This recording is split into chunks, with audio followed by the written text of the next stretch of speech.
Sot u publikua një intervistë e Edi Ramës për revistën prestigjioze Financial Times, në cilën dhe kësaj radhe kryeministri shqiptar nxori pa fytyrën e tij të vërtet.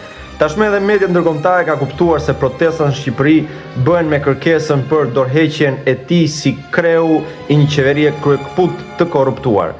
Përgjigjja e tij ndaj protestuesve u them atyre tha fuck you. Nuk është puna ime që të dëshmoj se nuk jam unë kumbari, është puna e tyre që të dëshmojmë se unë jam kumbari. Edhe pse Edi Rama ju referua protestuesve, në fakt kjo është një sfidë e hapur për prokurorët e SPAK-ut, sepse është detyra e tyre që ta provojnë diçka të tillë, kur të gjitha rrugët çojnë në këtë drejtim.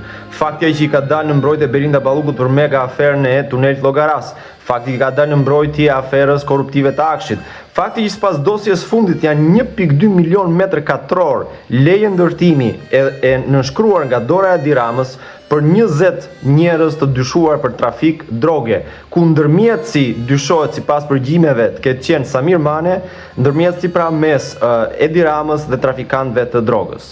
Në intervistë Edi Rama pranoi edhe diçka tejet qesharake dhe po e lexoj. Pastrimi i parave, tha, është pjesë e ekonomisë sonë, por nuk është një problem kaq i madh. Mendoni se nuk ka pastrim parash në Londër? Po, por a mund të thoni se ekonomia britanike është në një pjesë të madhe pastrim parash?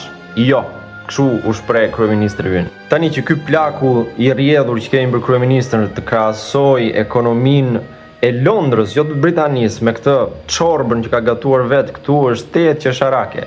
Por po marr me radhë disa nga burimet e të ardhurave të qytetit të Londrës. Londra është shtëpia e bursës së Londrës dhe e bankave kryesore ndërkombëtare. Tregu i sigurimeve si Lloyds London dhe fondet e investimeve menaxhojnë triliona pound në nivel global. Londra është kthyer në kryeqytetin e Evropës sa i përket teknologjisë, me kompanitë inteligjencë artificiale dhe me startupe nga më të rëndësishmet. Londra ka disa prej universiteteve më prestigjioze në botë, si Imperial College, UCL, LSE e tjerë. Londra është shtëpia e medias ndërkombëtare të BBC-s, si dhe eventeve globale të modës si London Fashion Week. Padyshim se Londra nxjerr fitime edhe nga tregu i pasurive të paluajtshme dhe sipas fjalëve të Edi Ramës, aty u pastrokan edhe para.